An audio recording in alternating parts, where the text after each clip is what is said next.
Bismillahirrahmanirrahim. Innal hamdalillah nahmaduhu wa nasta'inuhu wa nastaghfiruh wa na'udzu billahi min shururi anfusina wa min sayyiati a'malina. May yahdihillahu fala mudilla lahu wa may yudlil fala hadiya lahu. Asyhadu an la ilaha illallah wahdahu la syarika lahu wa asyhadu anna Muhammadan abduhu wa rasuluhu.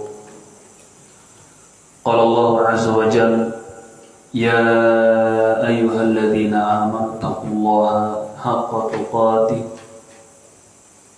wa la tamutunna illa wa antum muslimun. Fa inna asdaqal hadithi kitabullah wa khairul hadi hadi Muhammadin sallallahu alaihi wa ala alihi wa sallam, wa syarrul umuri muhdatsatuha fa inna kulla muhdatsatin bid'ah wa kulla bid'atin dhalalah wa kulla dhalalatin finnar. Ma'asyiral muslimin, ayyuhal ikhwah, jamaah sekalian yang saya muliakan, kita akan kembali melanjutkan kajian akidah yang disebutkan oleh Al-Imam Al-Barbahari rahimahullah azza wa jalla. Sabtu pekan yang lalu kita baru saja membacakan perkataan Al-Imam, wa'lam anna an-nasa lam yabtadi'u bid'atan qat hatta taraku min as-sunnah mithlaha fahdharil muharramat min al-umur fa inna kulla muhdatsatin bid'ah wa kulla bid'atin dhalalah wa dhalalatu wa ahluha finnar. Al-Imam mengatakan, tidaklah manusia mereka berbuat satu kebid'ahan melainkan di saat yang bersamaan juga telah meninggalkan satu sunnah yang sepertinya. Kemudian Al-Imam mengatakan, fahdharil muharramat minal umur, awaslah kalian dari mengerjakan kebid'ahan, karena sesungguhnya setiap hal yang baru, yakni di dalam agama, bid'ah. Wa kullu bid'atin dhalalah, dan setiap bid'ah itu adalah sesat. Wa dhalalatu wa ahluha finnar, kesesatan dan para pelakunya berada di neraka. Ini ikhwan sekalian yang sudah kita bacakan dan sedikit jelaskan di Sabtu pekan yang lalu, dan saya ucapkan jazakumullahu khairan wa barakallahu fikum bagi sebagian kawan-kawan yang sudah mengumpulkan ringkasan dari kajian Sabtu yang lalu. Dan insyaallah mulai sekarang ringkasan itu wajib di setiap kajian kita. Ya, boleh langsung dikirimkan ke saya pribadi tulisannya, atau boleh juga dengan audio, dengan suara juga boleh, nggak apa-apa. Baik, kita akan pindah poin berikutnya yang tidak kalah pentingnya, masih di seputar peringatan atau bahaya dari bid'ah. Syekh Ahmad Yahya An-Najmi rahimahullah yang mensyarah Syarh Sunnah Al-Imam Al-Barbahari, dan ini merupakan kitab mu'tamad, kitab yang kita jadikan sebagai sandaran di dalam menjelaskan, walaupun kita juga mengambil dari syuruh para ulama yang lainnya. Beliau memberikan judul untuk memudahkan kepada kita, yaitu Syekh Ahmad Yahya An-Najmi rahimahullah. Beliau mengatakan at-tahdhiru minal bid'ah sigoruha wa kibaruha. At-tahdhiru minal bid'ah, peringatan keras dari bahaya bid'ah. Peringatan keras dari bahaya bid'ah. Sama saja, baik bid'ah itu kecil, apalagi bid'ah itu besar. Ini judul yang diberikan oleh Syekh Ahmad Yahya An-Najmi rahimahullah, bukan dari Al-Imam Al-Barbahari. Ada di situ judulnya, ada nggak ada? Ya, peringatan ada di situ. Bagaimana bentuknya? Di satu kotak atau di atas kotak? Di atas kotak. Seperti apa coba Mas? Kasih lihat dari situ aja. Yang mana dia? Yang panjang lebar itu? Oh iya. Coba lihat bentuknya. Yang di blok itu.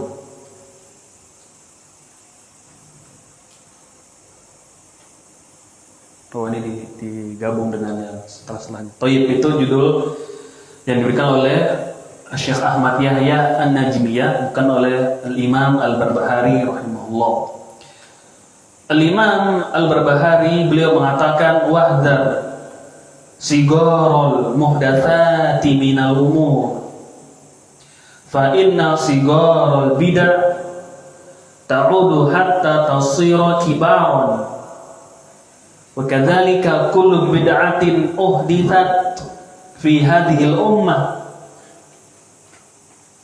kana awwaluha saghiran yushbihul haqq fattaba bidzalika man dakhala fiha thumma lam yastati' al-khuruj minha fa'azumat wa sarat dinan yudanu biha fa khalafa as-siratal mustaqim fa kharaja minal islam. Fanzur rahimakallah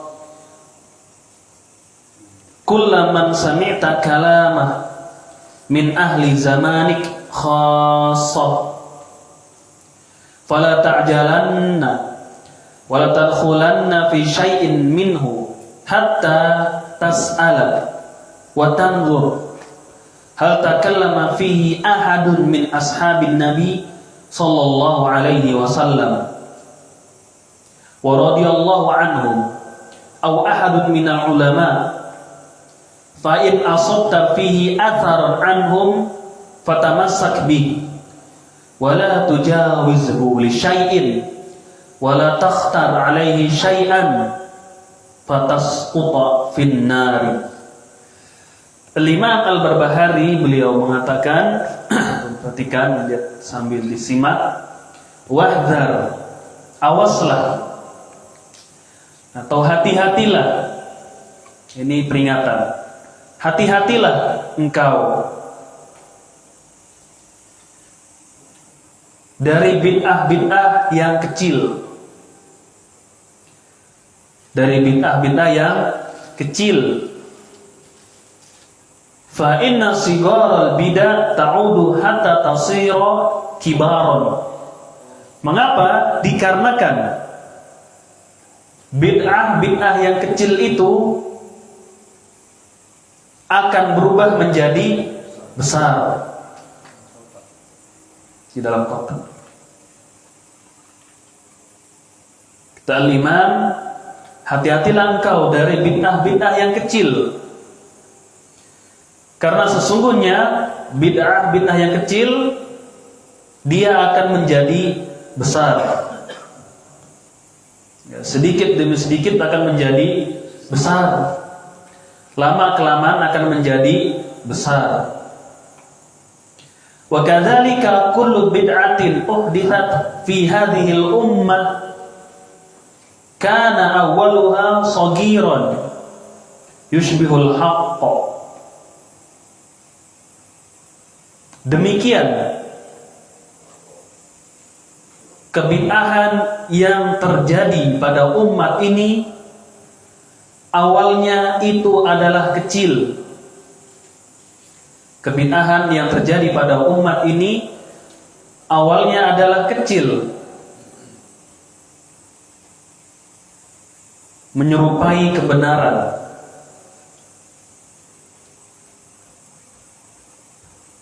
Fattar bidzalika man dakhala fiha, maka orang-orang tertipu dengan bid'ah tersebut. Maka orang-orang tertipu masuk dalam bid'ah tersebut dan tidak dapat keluar dari bid'ah itu. Dan tidak dapat keluar dari bid'ah itu, yakni terperangkap di dalam bid'ah. Dikarenakan ia menyerupai kebenaran, tersangkut di dalamnya, tidak bisa keluar. Fa'azumat wa sarat dinan yudaru biha.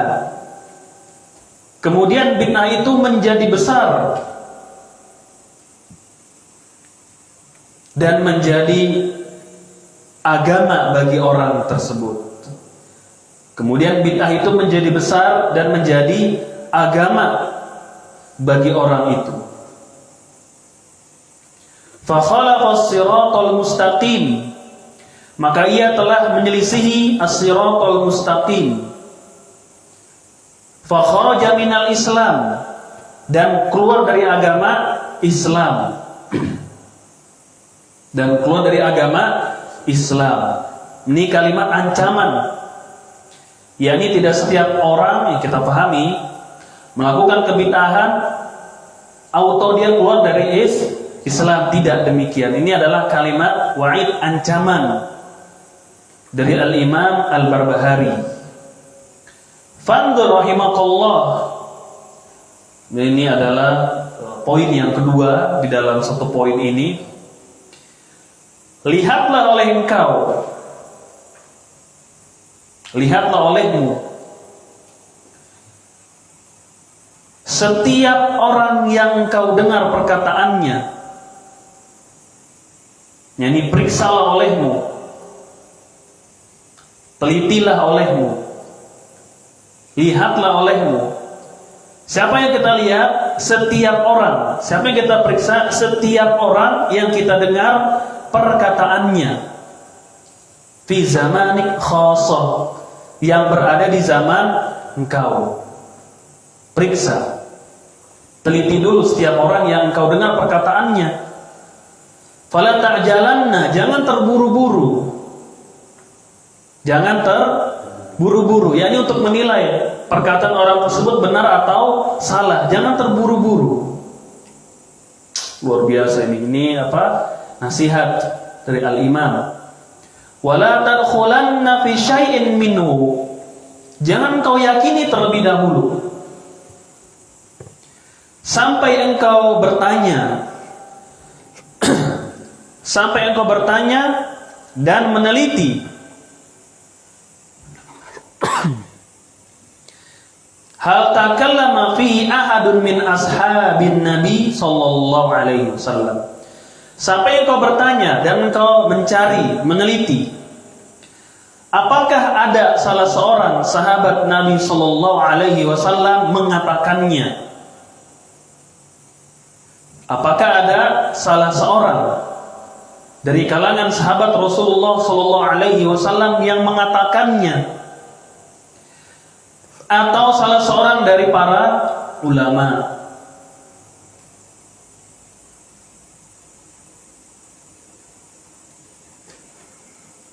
Atau dari para ulama, lihat dulu, periksa. Jangan langsung dipercaya. Fa in asabta fi atharan anhum fatamassak bi. Jika engkau mendapati perkataan orang tersebut sesuai apa yang dikatakan oleh sahabat, jika engkau mendapati perkataan orang tersebut sesuai atau pernah diucapkan oleh salah seorang sahabat, peganglah ia. Itu terjemahan secara bebas. Adapun terjemahan secara letterlock, kalau engkau mendapati dalil dari para sahabat atau dari para ulama akan benarnya perkataan orang tersebut, maka pegang. Itu mungkin yang terjemahkan seperti itu. Barangkali seperti itu yang diterjemahkan di kitab itu terjemahan. Kalau kau mendapati dalil atau asar dari para sahabat bahwasanya orang yang kau dengar perkataannya sesuai, maka pegang. Wala tujawisu li syai'in, jangan kau tinggalkan, jangan kau nengok kepada yang lainnya. Itu maknanya. Wala takhtar alaihi syai'an, jangan kau memilih pendapat yang lain. Ketika orang tersebut pendapatnya sesuai dengan dalil, jangan pilih pendapat yang lainnya, tentunya yang tidak disertai dengan hujjah. Fatasqutu finnar, nanti engkau tersesat dan masuk ke dalam neraka. Lihat ya, perkataan salaf itu nggak ada basa-basi ya, nggak ada tegas saja seperti itu, sudah masuk neraka gitu. Tinggal kita memahaminya dengan penjelasan para ulama nanti setelahnya. Tidak setiap orang yang tersesat dia langsung masuk ke dalam neraka, tapi ini ketegasan para ulama salaf seperti itu. Udah merah-merah, biru-biru. Seperti perkataan-perkataan al-imam yang sebelumnya juga sama kan? Sudah kita jelaskan, itu tegas seperti itu mereka sudah. Ringkas, padat, nyelekit.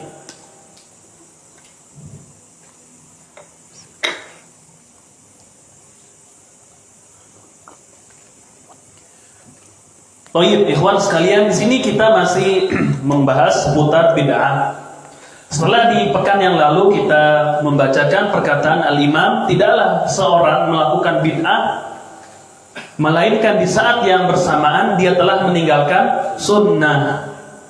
Ini sudah kita jelaskan dan kita bacakan dari Syekh Ahmad Yahya An-Najmi dalam kitabnya Irsyadus Sari, dan kita kasih beberapa contoh-contoh dalam hal tersebut. Tidaklah seorang melakukan satu kebid'ahan melainkan di saat yang sama dia telah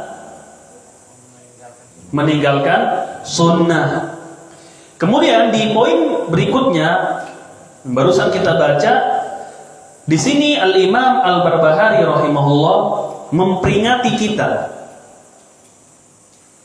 memperingatkan kita terhadap dua poin.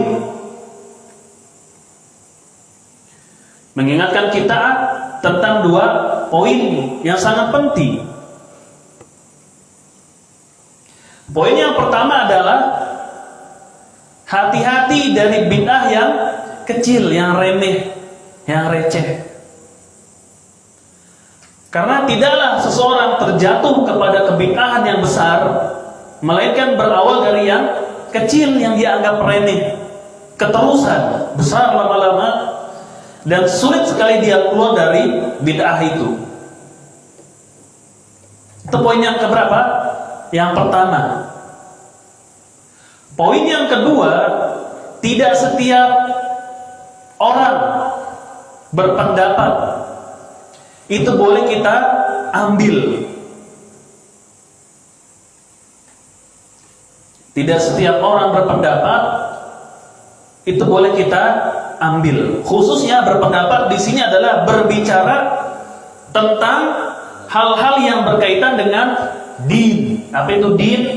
Agama.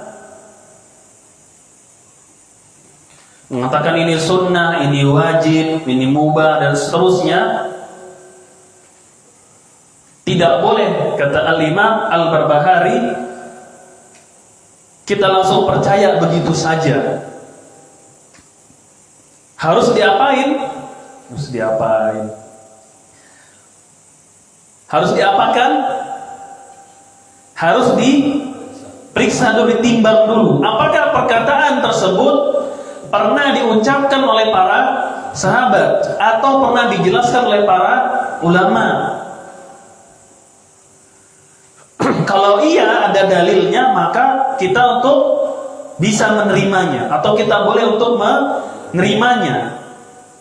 Namun kalau tidak, maka sikap kita adalah meninggalkan ucapan tersebut, meninggalkan pendapat tersebut, walaupun dia datang dari orang yang paling kita hormati, walaupun dia datang dari orang yang paling kita cintai, walaupun dia datang dari orang yang kita anggap berilmu. Kalau perkataannya, pendapatnya tidak sesuai dengan dalil, maka wajib untuk meninggalkannya. Dan meninggalkan pendapat seseorang itu tidak berkonsekuensi membenci orang tersebut, apalagi kalau orang tersebut kita kenal, bagus akidahnya, bagus manhajnya, itu tidak berkonsekuensi langsung membenci orang tersebut. Sebagaimana sikap kita terhadap para ulama ahlu sunnah, ada dari pendapat-pendapat mereka yang kita tidak bisa menerimanya, maka tidak berkonsekuensi kita merendahkan ulama tersebut. Tidak berkonsekuensi seperti itu. Poin ini kita ringkas menjadi 2 poin. Poin yang pertama adalah hati-hati terhadap bid'ah yang kecil, cilik. Di sini apa bilang kecil? Bid'ah yang kacili. Hati-hati dari bid'ah yang kecil, karena tidaklah bid'ah yang besar itu berawal dari yang kecil. Itu poin yang pertama. Poin yang kedua, tidak setiap orang yang kita dengar, tidak setiap orang yang berpendapat boleh langsung 100% kita telan mentah-mentah, kita terima begitu saja. Namun harus diperiksa. Ada tidak hujjah dalil baik dari Alkitab, Al-Quran atau As-Sunnah yang membenarkan perkataan atau pendapat orang tersebut? Kalau iya, pegang. Pada hakikatnya kita bukan mengikuti orang itu, tapi pada hakikatnya kita telah mengikuti kebenaran dalil.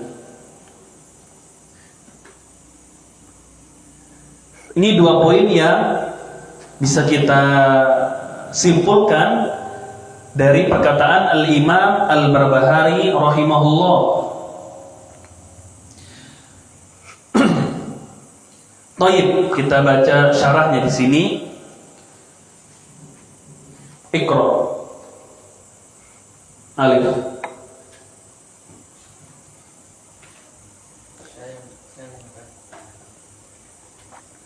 Saya katakan. Siapa saya di sini?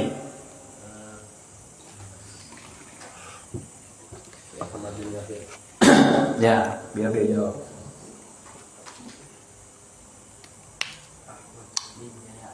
Siapa? Ahsan, Iqra wasil. Saya katakan, sungguh yang penulis rahimahullah katakan di sini berdasarkan pengalaman dalam perkara ini, yakni fenomena bid'ah kecil akan menjadi besar. Seringkali manusia tertipu dengan bid'ah karena menyerupai kebenaran. Contohnya akidah sekte Khawarij. Apa mulanya? Awalnya pada peristiwa perang Nahrawan, yakni hampir saja pasukan Ali bin Abi Thalib radhiyallahu anhu mengalahkan penduduk Syam. Pasukan Muawiyah radhiyallahu anhu pasca terbunuhnya sahabat Ammar bin Yasir. Tayyib, cukup sampai situ. Kata Syekh Ahmad Yahya An-Najmi di sini, innal muallif, sesungguhnya penulis, yaitu Imam Al-Barbahari, tidaklah mengatakan perkataan ini kecuali berdasarkan pengalaman, pengamatan yang terjadi berkenaan bid'ah-bid'ah yang besar tidaklah terjadi, melainkan dimulai dari bid'ah-bid'ah yang kecil. Ini berdasarkan pengalaman dan pengamatan beliau, baik dari sejarah Islam yang dibukukan oleh para ulamanya, atau dengan kitab-kitab yang beliau baca dan seterusnya. Yang kesimpulannya, tidaklah bid'ah besar itu kecuali terjadi diawali dengan bid'ah-bid'ah yang kecil, lalu dia semakin besar dan seterusnya, sehingga seseorang terjebak di dalamnya.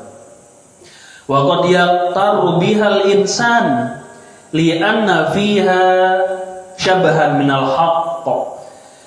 Lalu seseorang terjebak di dalamnya dikarenakan bid'ah itu menyerupai kebenaran. Karena bid'ah itu menyerupai kebenaran. Oleh karena itu dulu pernah kita jelaskan arti dari bid'ah. Mikir kan? Arti dari bid'ah.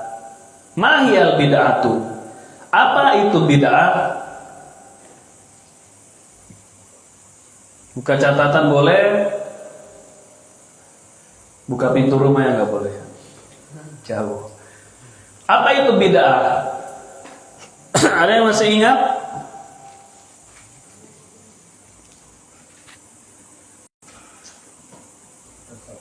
Ya Pak, silakan. Coba dirangkai. Suatu perkara baru yang diadakan dalam hal ibadah untuk mendapatkan ridha Allah.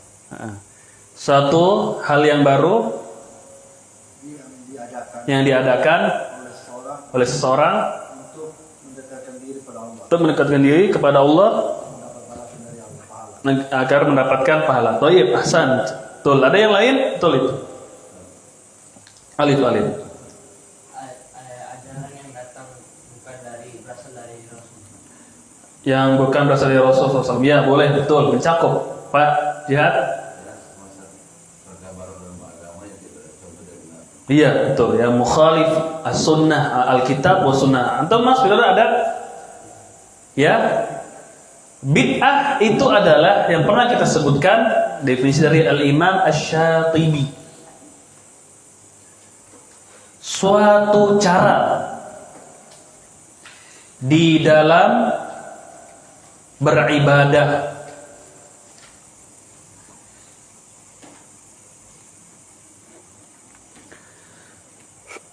suatu cara yang dibuat dalam rangka beribadah yang menyerupai syariat.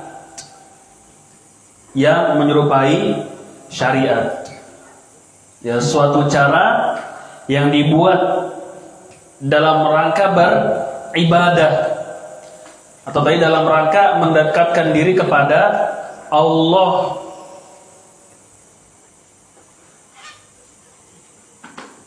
Dan ia menyerupai syariat.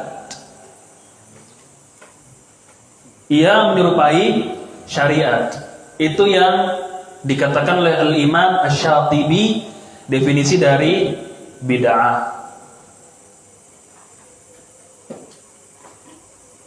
Suatu cara yang diada-adakan dalam rangka beribadah atau mendekatkan diri kepada Allah, yang dia itu menyerupai syariat. Karena tidaklah bid'ah itu terjadi umumnya menyerupai syariat, walaupun di sana ada bid'ah yang tidak ada asal usulnya dari syariat.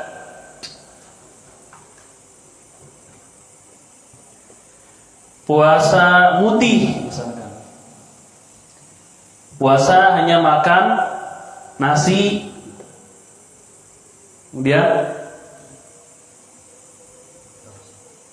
nggak tahu ya, di sini nggak ada ya. Atau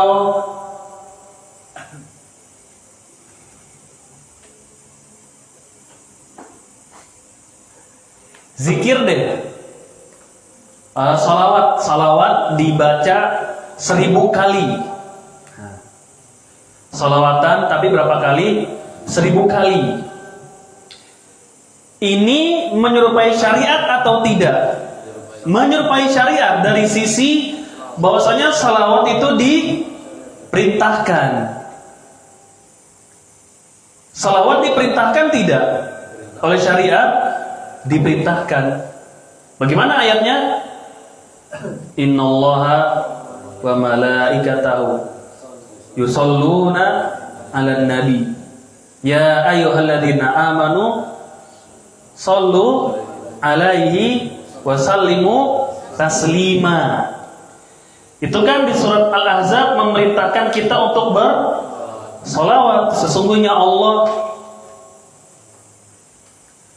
dan para malaikatnya bersolawat kepada Nabi. Wahai orang-orang yang beriman, bersolawatlah kalian untuk Rasul dan berikanlah salam kepada Rasul Sallallahu Alaihi Wasallam. Ini kan ayat memerintahkan untuk bersolawat. Tapi kalau dia ditempatkan di antara dua khutbah, bid'ah. Kalau dia ditaruh di antara dua khutbah, bid'ah. Kalau khutbah tidak ada itunya, dianggap tidak sah, maka menjadi bid'ah. Tapi kalau seorang khatib ingin membaca ayat itu, memerintahkan untuk bersalawat kepada Rasul Sallallahu Alaihi Wasallam, menjelaskan tentang wajibnya bersalawat, boleh atau tidak? Boleh. Tapi kalau setiap khutbah Jumat dia baca itu sesuatu, kenapa? Pasti memiliki keyakinan.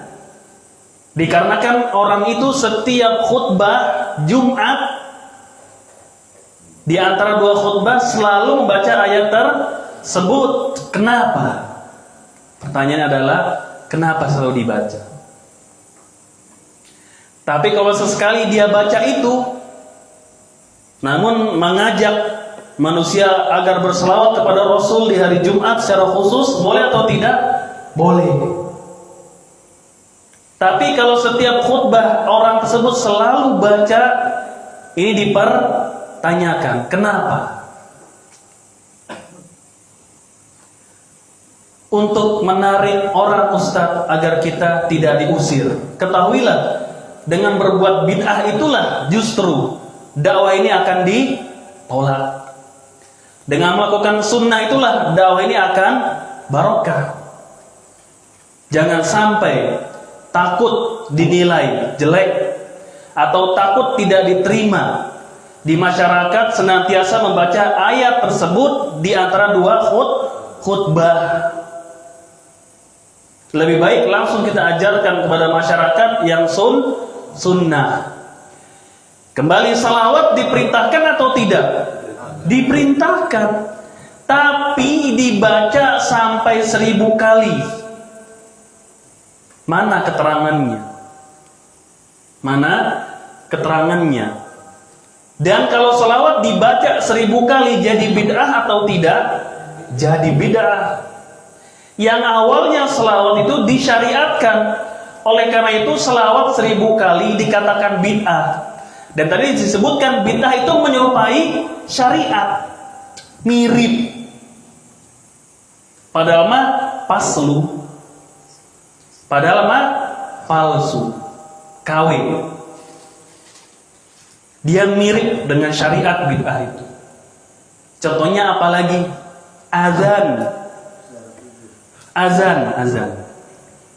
Azan diperintahkan tidak di dalam syariat?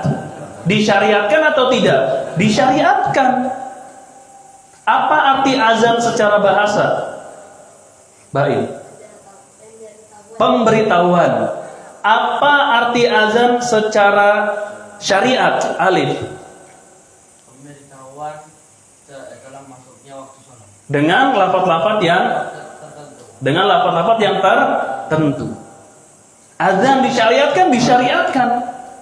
Tapi ketika orang menguburkan saudaranya, orang tuanya, tetangganya, lalu di proses penguburan tersebut diazankan, bid'ah atau tidak? Bid'ah. Ada azannya, bid'ah atau tidak? Bid'ah. Di satu sisi azan disyariatkan. Azan di kuburan itu menyerupai syariat, kan dia bid'ah. Azan di kuburan, yakni bukan di kuburan ya, maksudnya di acara penyelenggaraan proses pemakaman mayit, ada azannya, maka itu adalah bid'ah. Walaupun azan disyariatkan, itulah bid'ah, Pak. Dia menyerupai syariat. Di satu sisi dia menyerupai syariat, diperintahkan oleh syariat. Apa yang diperintahkan dalam kasus ini? Azan diperintahkan. Tapi kalau di dalam penyelenggaraan penguburan mayit itu menjadi bid'ah.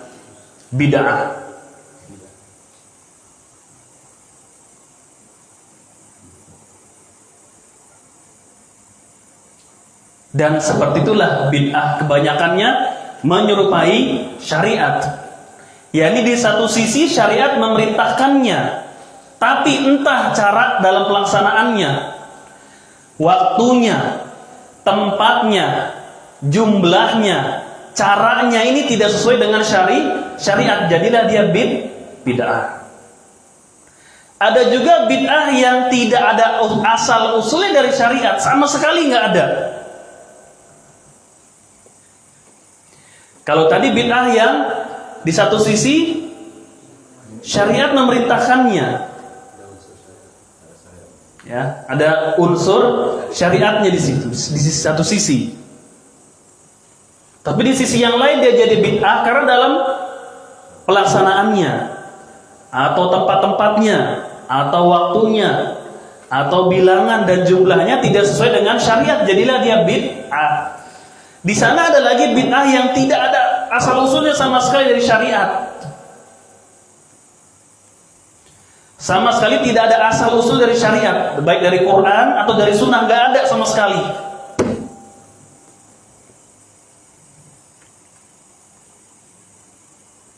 Sama sekali dia nggak ada, nggak punya Quran di sana, nggak punya dasar dari Al-Quran, nggak punya dasar dari hadis, nggak ada. Seperti keyakinan Allah ada di mana-mana tempat.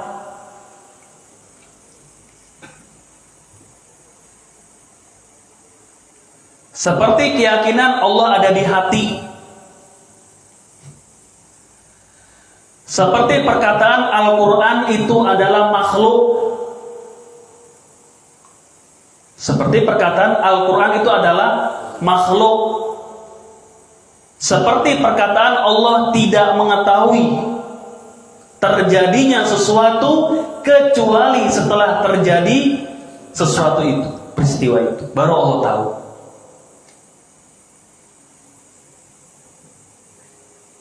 Jadi bid'ah yang bagian ini itu tidak ada asal usulnya dari syariat. Seperti apa tadi? Keyakinan Allah ada di mana-mana tempat, ada dalam Quran, dalam sunnah.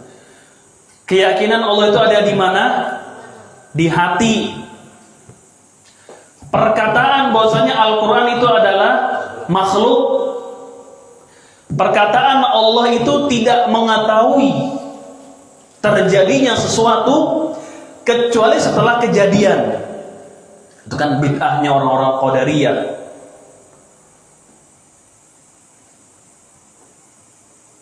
Itu sama sekali dari syariat nggak ada asal usulnya. Beda dengan yang ini ya.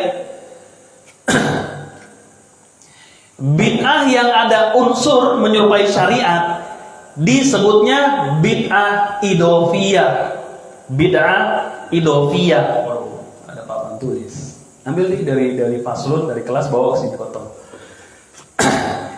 Disebut sebagai bid'ah idofiyah. Kita tulis itu berarti ya. Saya tulis ya.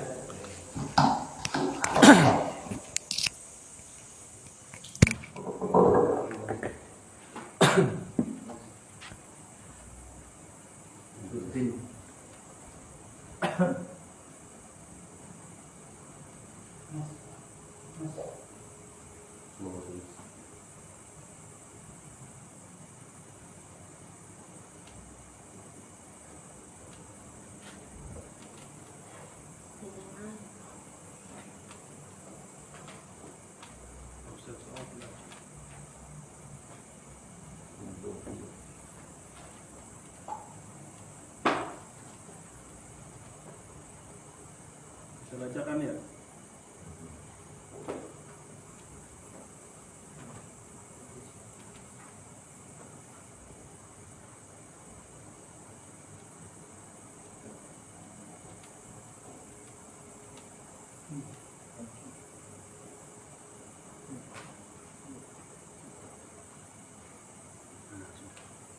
Main laptop. Iya. Iya.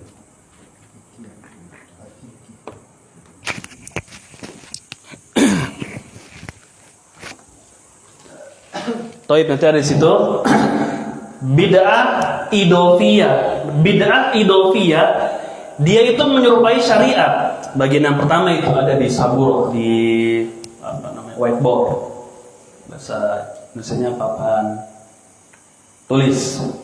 Bid'ah idofiyah adalah bid'ah yang dia memiliki dalil atau dia menyerupai syariat. Ada dasar dari syariat. Bid'ah idofiyah, bid'atun idofiyatun. Bagian yang kedua disebut bid'ah hakikiyah, bid'atun hakikiyatun, bid'atun hakikiyatun. Bid'ah hakiki, dia tidak memiliki dasar sama sekali dari syariat. Ada bid'ah idofiyah, ada bid'ah hakikiyah. Ada bid'ah idofiyah, ada bid'ah hakikiyah. Bid'ah idofiyah adalah bid'ah yang dia menyerupai syariat. Di satu sisi diperintahkan oleh syariat, namun caranya dalam pelaksanaannya itu tidak ditentukan oleh syariat. Yang kedua namanya bid'ah hakikiyah. Bid'ah hakikiyah adalah bid'ah yang sama sekali tidak ada asal usulnya dari syariat. Contohnya apa tadi kita contohkan 4 contoh. Keyakinan Allah ada di mana-mana tempat, atau keyakinan Allah ada di dalam hati, perkataan Al-Quran itu adalah makhluk, perkataan Allah tidak mengetahui sesuatu kecuali setelah terjadi. Contoh itu bukan pembatasan, itu contoh saja, bukan hanya 4 ini aja.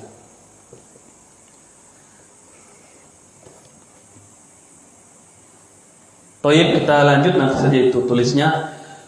Nah, seperti itulah bid'ah. Li'anna fiha syabahan minal haq. Karena bid'ah itu kata Syekh di sini menyerupai kebenaran, menyerupai al-haq, tapi dia bukan al-haq itu sendiri. Hanya mirip-mirip, hanya mirip-mirip saja dengan syariat. Pada hakikatnya dia bukan bagian dari syariat.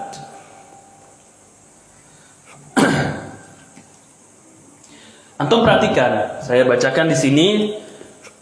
Antum tulis poin, catat sendirilah. Saya akan bacakan perkataan Syekh Muhammad Nasiruddin Al-Albani rahimahullah dalam kitabnya Ahkamul Janais wa Bid'aha. Hukum-hukum yang berkaitan dengan penyelenggaraan jenazah beserta bid'ahnya. Beliau mengatakan seperti ini. Ini sudah juga diterjemahkan, ada ini. Beliau mengatakan, nanti antum tulis dari yang Anda sampaikan. Innal bid'atal mansusu ala dhalalatiha minasyari'iyah. Sesungguhnya, tulis. Ini perkataan Syekh Muhammad Nasiruddin Al-Albani. Penjelasan beliau dalam kitabnya Ahkamul Janaiz. Dan di halaman sebelumnya beliau telah meneliti dari kitab-kitab para ulama dan berniat akan menulis kamus bid'ah. Wallahu alam, sebagian mengatakan belum selesai semuanya itu kitab, namun beliau sudah meninggal dunia rahimahullah. Sesungguhnya bid'ah yang dimaksudkan oleh agama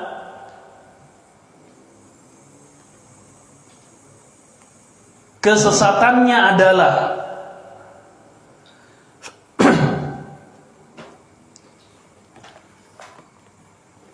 sungguhnya bid'ah yang dimaksudkan oleh agama kesesatannya adalah titik dua.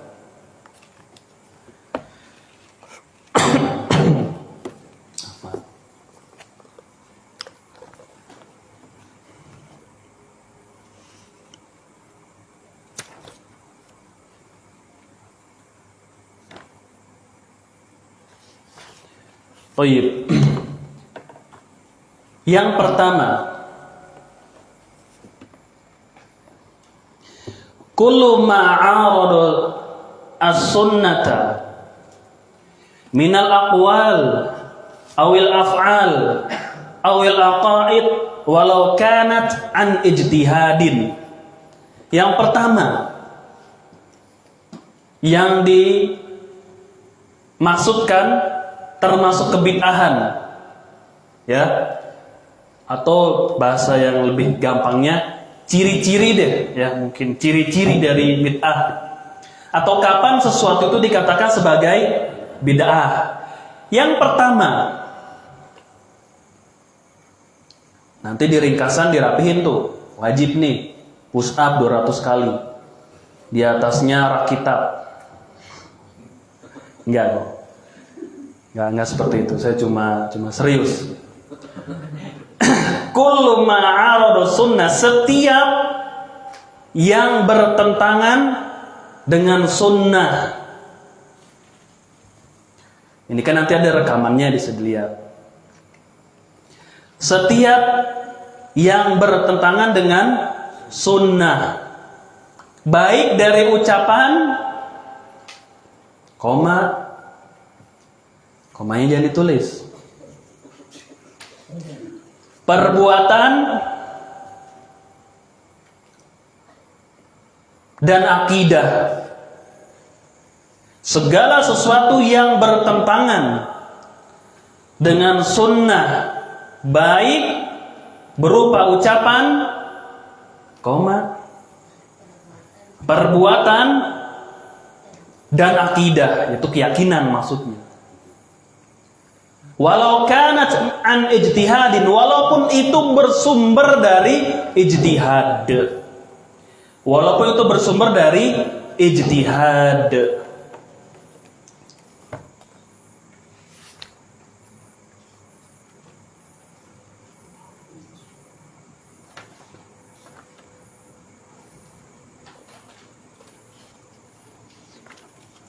Walaupun itu bersumber dari ijtihad.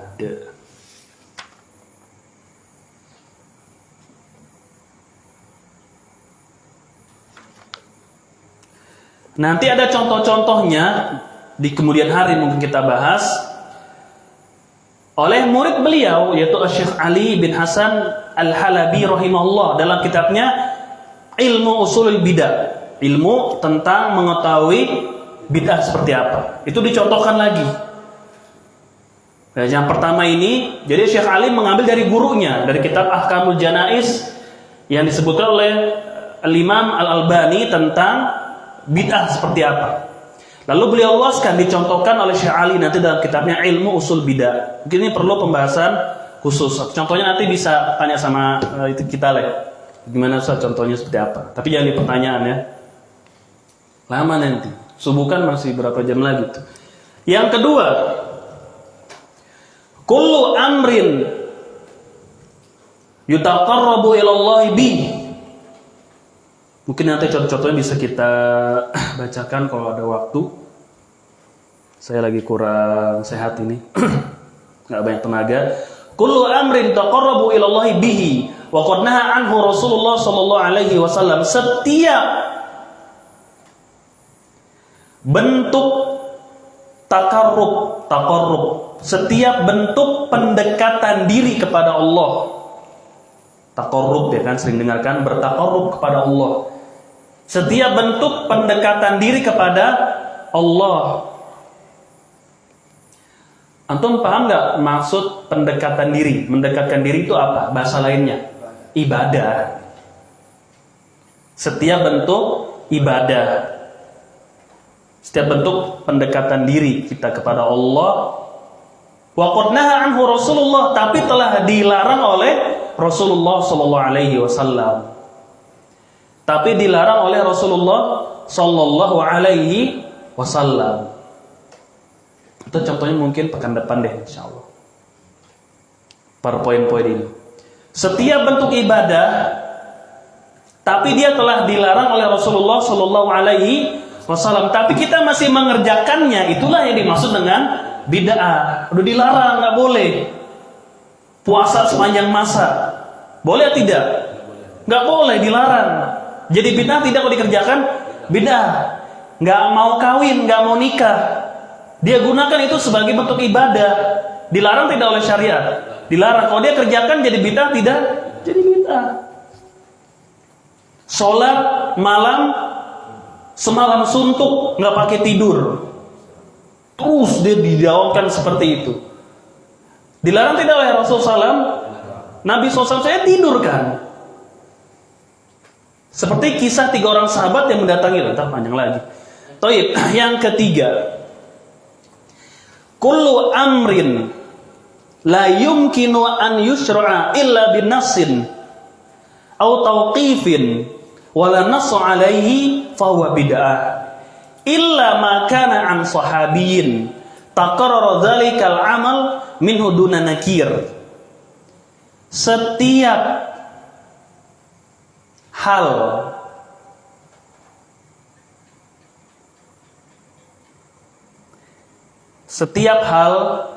yang tidak mungkin disyariatkan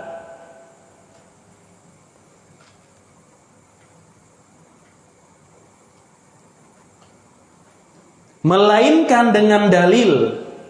Setiap hal yang tidak mungkin disyariatkan melainkan dengan dalil, namun tidak ada dalil di dalamnya. Namun tidak ada dalil di dalamnya, di dalam hal tersebut maksudnya.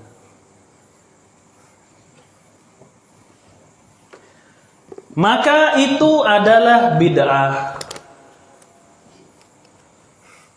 Maka itu adalah bid'ah. Kecuali bersumber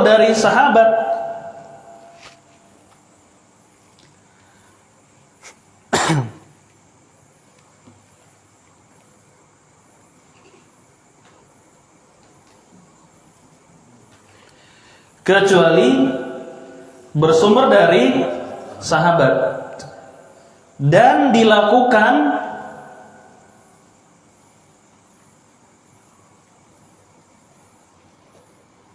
secara terus-menerus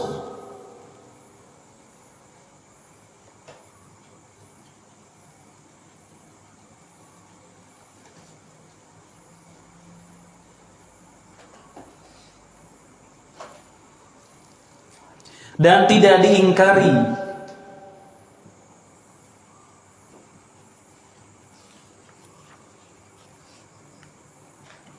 oleh sahabat lainnya.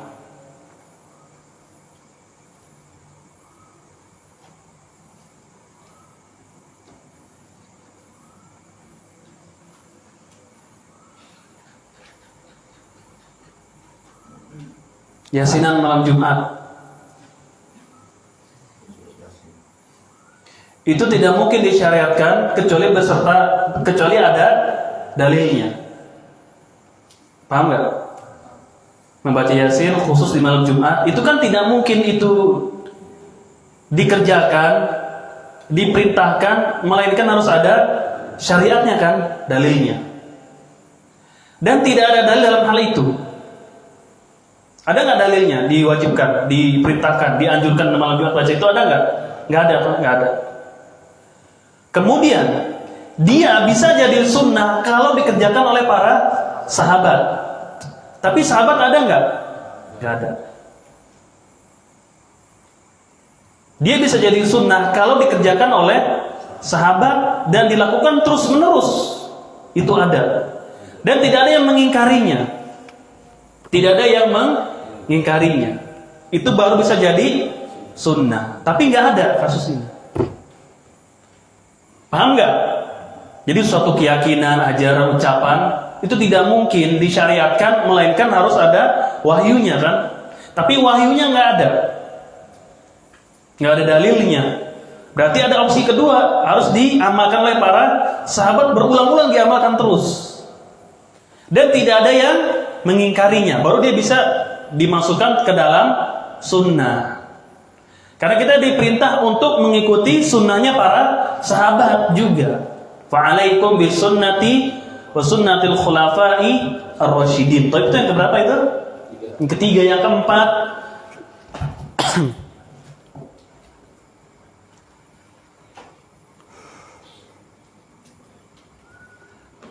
Suatu ibadah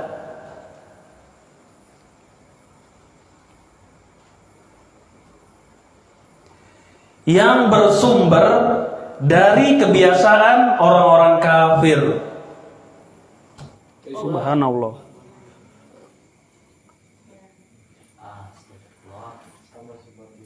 Semuanya ini. Berarti kita cukupkan, Jo. Nanti kita lanjut di pekan depan. Insya Allah ya. Yang gelap ini enggak ini. Taib, barangkali sampai sini ikhwan, nanti kita lanjut lagi ini. Sebenarnya lagi panas ini. Subhanaka Allahumma bihamdika asyhadu alla ilaha illa anta astaghfiruka wa atubu ilaik. Wassalamualaikum warahmatullahi wabarakatuh.